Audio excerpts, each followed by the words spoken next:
Hi, my name is John Fiore, and I'm conducting Pád Arkuna at the National Theatre this season. I really love this opera, and I'm a great fan of the music of Fibich, because I think it's really wonderful music, and it has been neglected a little bit over the years. He's known in the Czech Republic, but he's not known outside as much as he should be, because he writes beautiful music. I think some of the problem with Fibich has been that his music is somewhat Wagnerian, which of course I love because I love Wagner, and I love big operas, and this is definitely a big opera.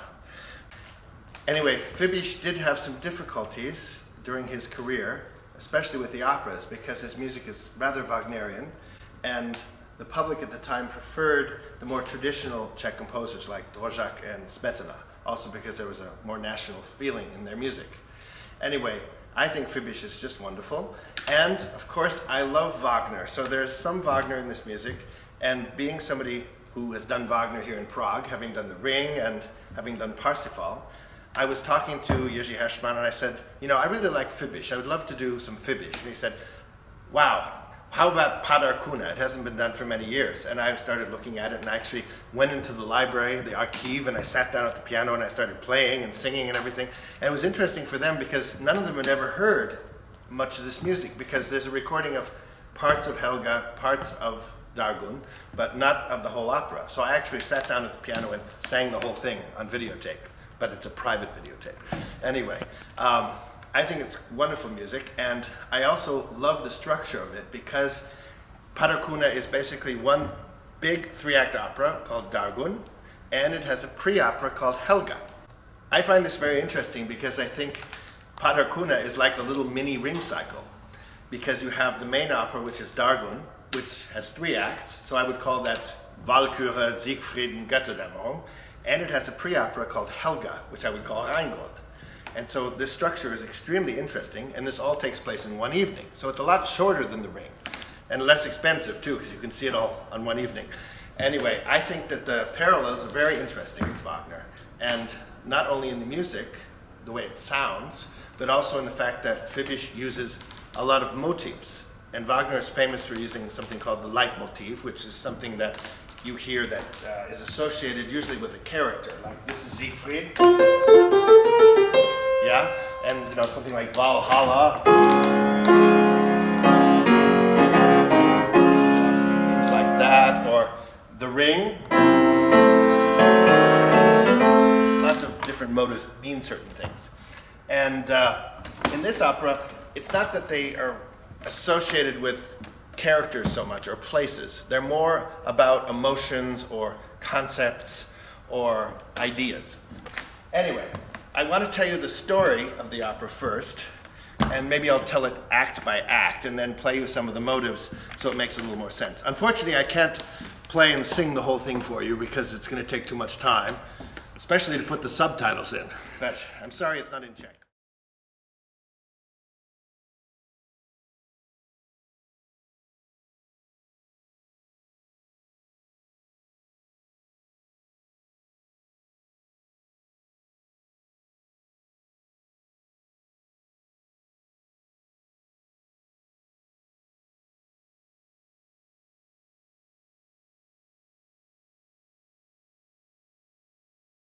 The first part of Pád Arkuna, which means, by the way, the fall of Arkona, takes place in Denmark in 1148. This part of Pád Arkuna is the pre-opera that we discussed. It's called Helga, and for me it's the little Das Rheingold, you know, the pre-opera. Anyway, it takes place in the court of a man named Gunnar, and he has a daughter named Helga. We also meet a man named Dargun, who is a pagan, and he's a warrior, and we meet Absalom, who is a Christian, who is also a type of warrior. Anyway, as the curtain goes up, we see Helga looking at the sea and kind of singing sad songs, looking at it, and then she hears a horn, and she gets very nervous, because it means that Absalom is coming back. Now, Absalom happens to be her fiancé, so obviously when he gets back, he's expecting to marry her. But there's a problem. Dargun has been visiting and staying in the court, and unfortunately Helga and Dargun have gotten involved and had an affair. And so Helga is now in love with Dargun, Anyway, so that's a bit of a problem, as you can imagine. So in comes her father, Gunnar, who says, guess what? Absalon's coming.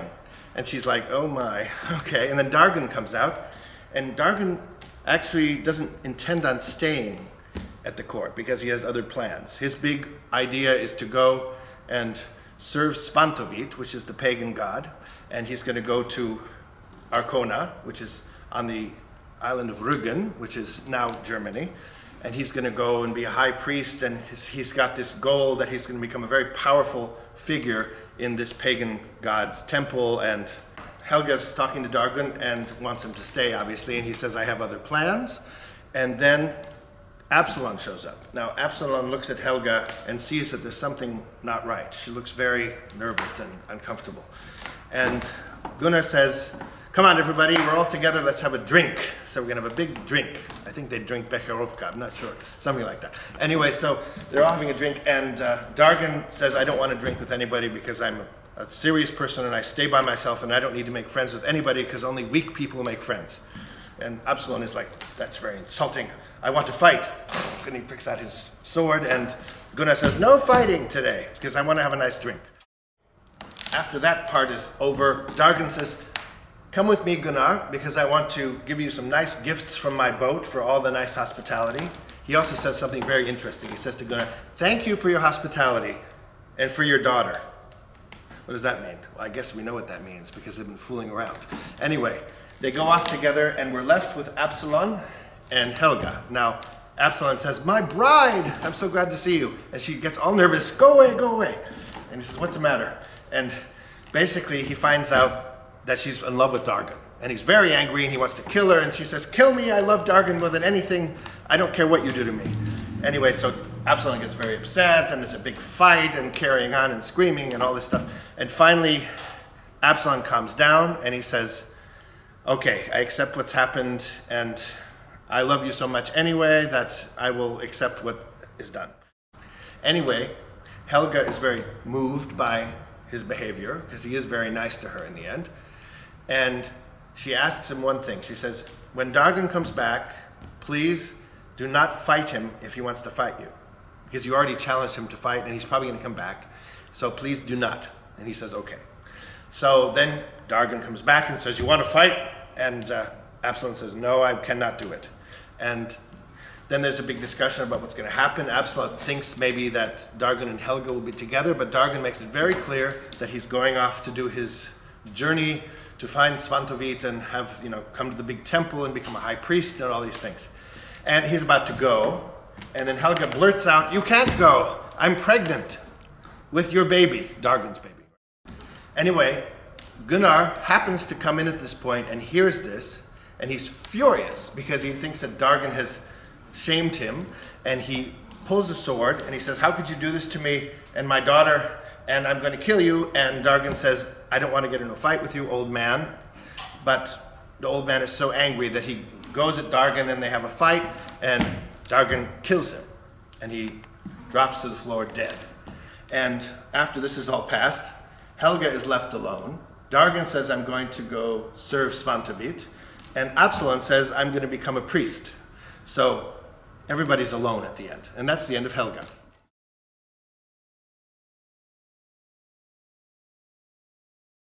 Now that you know what the pre-opera is about, I'll talk about some of the motives. Now, the first thing you hear is this.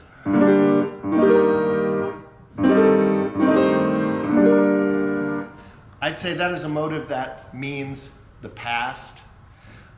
It could also have something to do with Helga, but I think it basically means this happened many years ago, and it also has a feeling of the sea, I think, looking out at the sea. And you hear the harp playing this, obviously, and some of the woodwinds as well. But this is a motive that doesn't come very often, but it actually is the curtain music for Helga on both sides. It starts the opera, and it ends the pre-opera.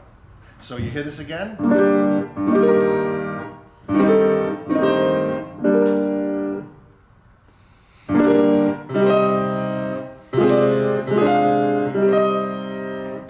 An idea of that. Anyway, the second motive you hear is a very important one.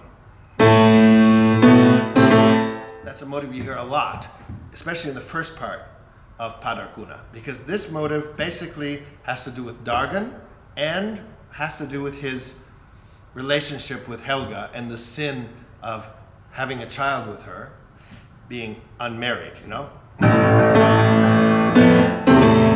And you'll hear this quite a bit. You'll also hear this in the overture to Dargan, which I have explained in another video in great detail.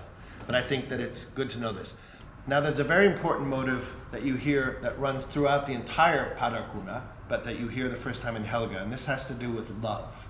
And I think it has to do with Dargan's love for Helga, and it will return later because you'll see it has a connection to somebody else. But the first time you hear it,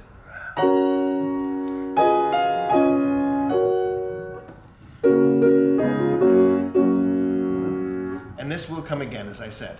And I think Dargan is a bit torn because he does love her, but his sense of purpose and what his life is about is far more important. So basically business is more important than love. And that's a very important theme in this opera. Anyway, that's one of the most important motives through the opera. Now, the reason that Dargan has conflicts is because he wants to go and become a high priest of Svantovit, and that's his ambition, which you hear in this motive. You hear this quite a bit. It's an aggressive motive, right? And this will occur a lot as well. Anyway, the next motive you hear is a very important one. It's also related to Dargan and his ambition, but it has more to do with the religion, the pagan religion, and Svantovit.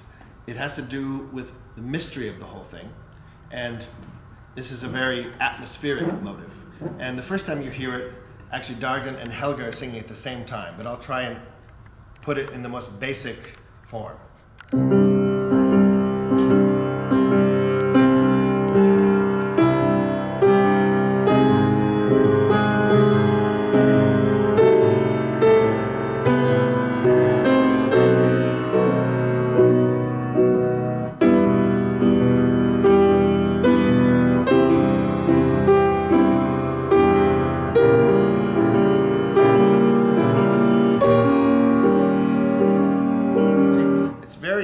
Atmospheric. It's also very chromatic in a Wagnerian way, right?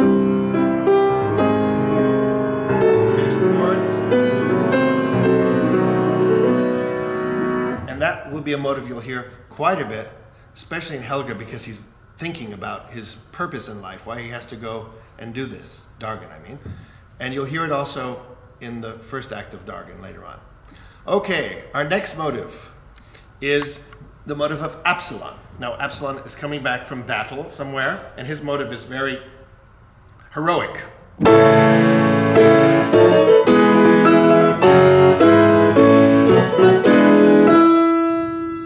Very heroic, yeah? It's interesting because the first time you hear it, actually, it's in minor, because Helga is very nervous that he's coming, right? And this time, when he actually arrives, it's in full major.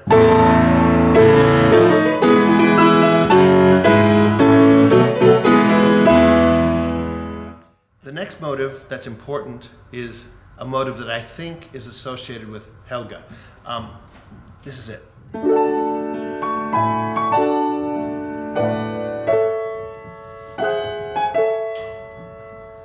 For me, this motive has to do with innocence as well, and the sensitivity of her soul. Another motive that you hear in Helga is after Absalon has gotten very, very upset. He's upset with Helga, obviously, and even more so that he realizes that he's not going to be able to marry her, and he basically falls apart and has a really strong emotional reaction, I think almost tears. And I think Helga is very moved by this, and you hear this motive.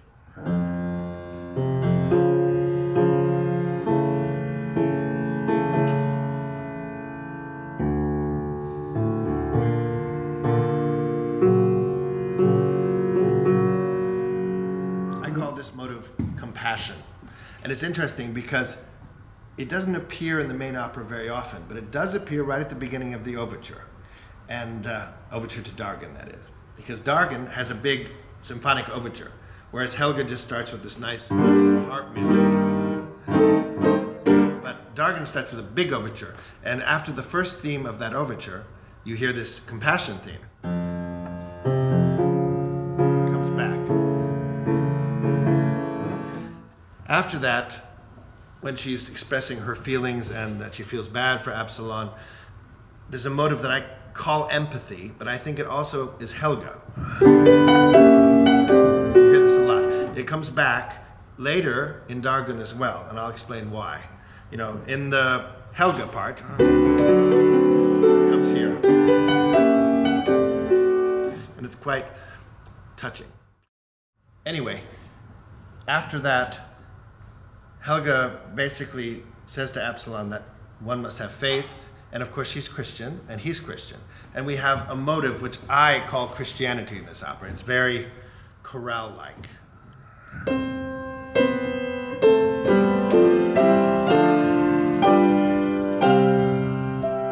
It's very church-like, isn't it? And it's interesting because later on it becomes very chromatic as well. You have this, which is very diatonic, right? Listen to this. Very chromatic.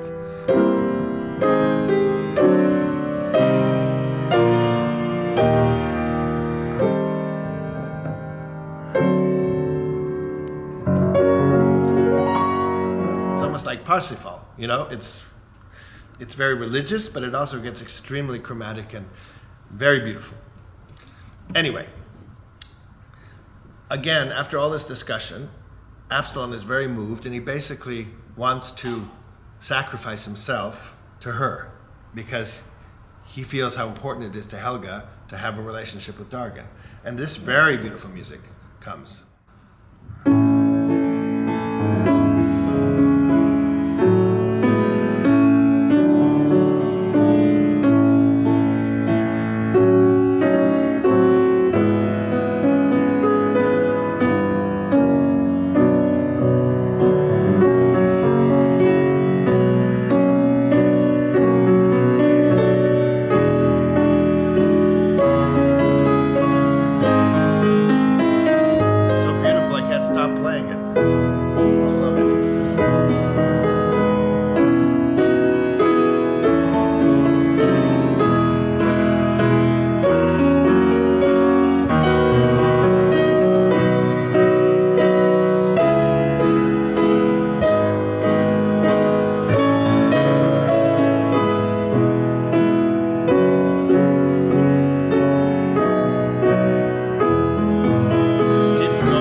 Anyway, as I said, Dargen comes back and he wants to fight. And this motive you hear a lot in the opera.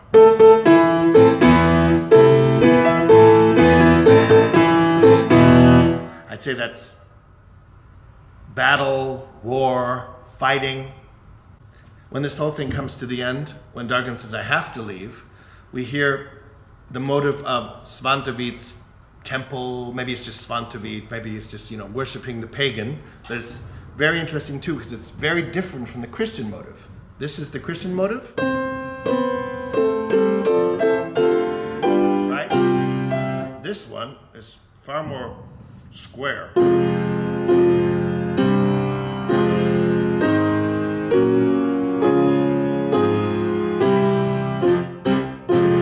a lot less love in that motive. The Christian one really has a great deal of warmth, and this one is very serious and kind of cold, you know?